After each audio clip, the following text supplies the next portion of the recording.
Hey guys, welcome back. I just pulled in the driveway and I had to come in to my high tunnel because we have been gone. Today is actually my 11-year anniversary with my husband.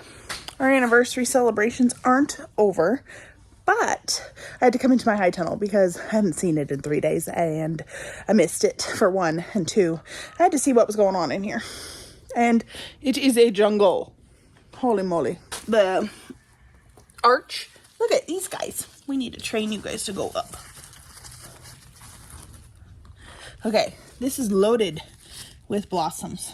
And all my cucumbers and my beans that I planted on accident, they're all doing super good.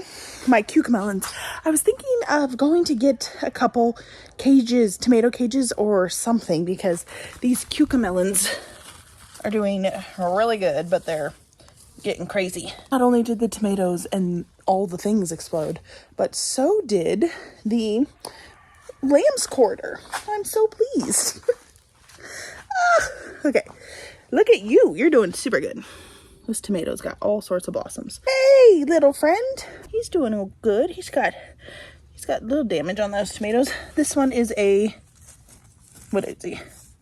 A glacier. And this one's got lots of fruit too. The glacier, which doesn't surprise me because the glacier has been my first tomato for the last few years.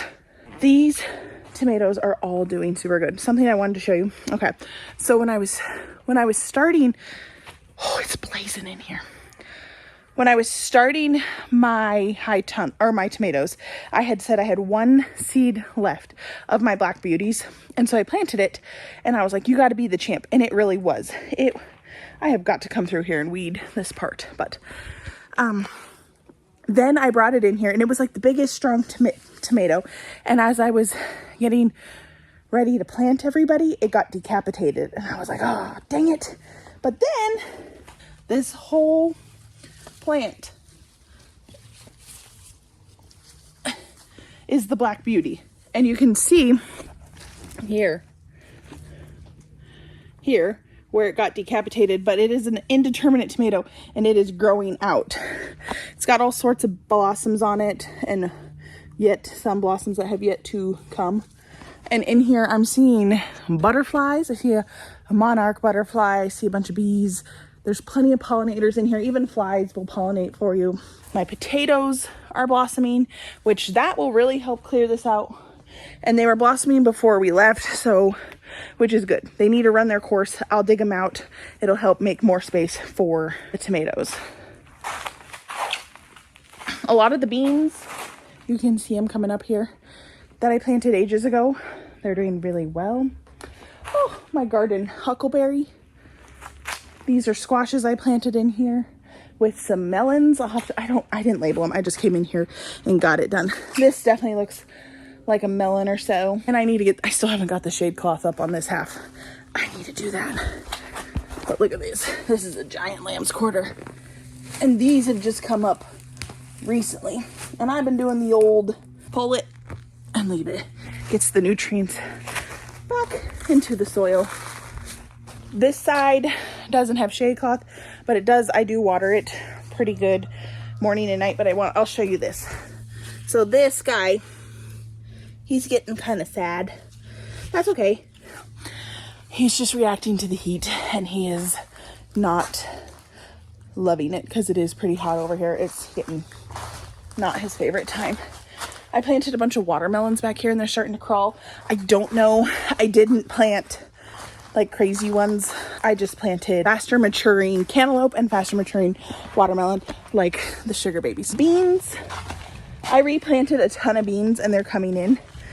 These were some of the first beans that I planted. They got flowers. I planted super late. This is a volunteer tomato. Don't know what kind it is. It's probably going to be a hybrid of sorts. This here is tobacco. This volunteered from last year. I did not plant it at all, and I actually had to weed out a lot as well. But the flowers are so beautiful. I actually think they're closed because you can kind of see they get bigger than that. Definitely need to get in here and weed. Got a lot of basil.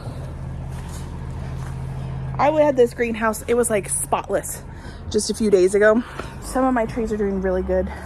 This is a mullein. We'll just mullein is super medicinal, but it is super invasive, especially if it gets inside your greenhouse and you let it go to seed. So my purple basil, this is opal basil.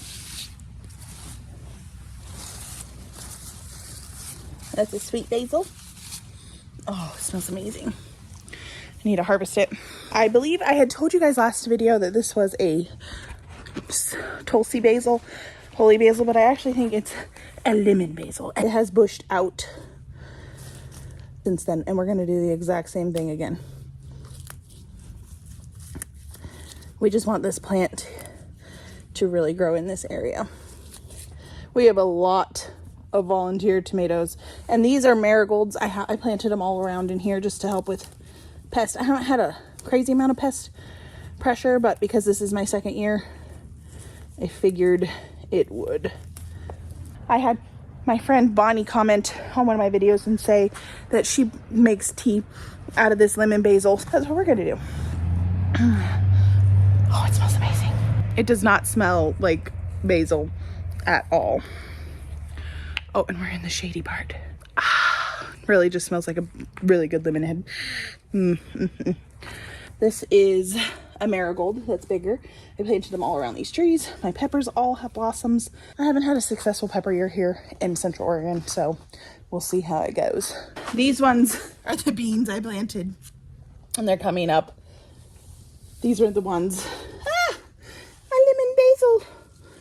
These are the ones that I planted before, and these are the ones I came back in succession. So that is a decapitated one. They're filling in just slowly, which is fine. It'll make good succession. It is 86 degrees out right now, high of 94, and in the high tunnel, it's even hotter. Now, tomatoes do not like super hot temperatures. They will drop their blossoms, and then they won't produce a fruit for you if it's too hot in your greenhouse. I gotta get this shade cloth up, but we are cooling down next week into the 80s. This whole row is San Marzanos. They do so well for us. They're great for canning. They're beautiful.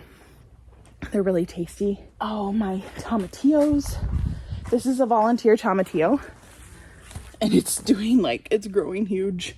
It's got blossoms.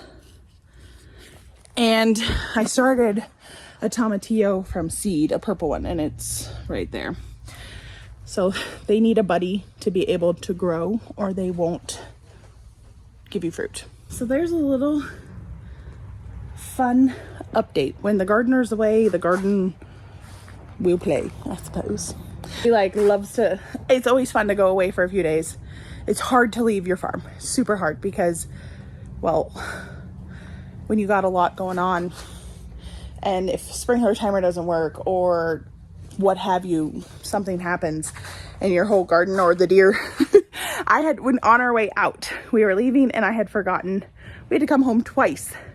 And on the second round of coming home, we noticed that the high tunnel door was open, like a deer could definitely fit through.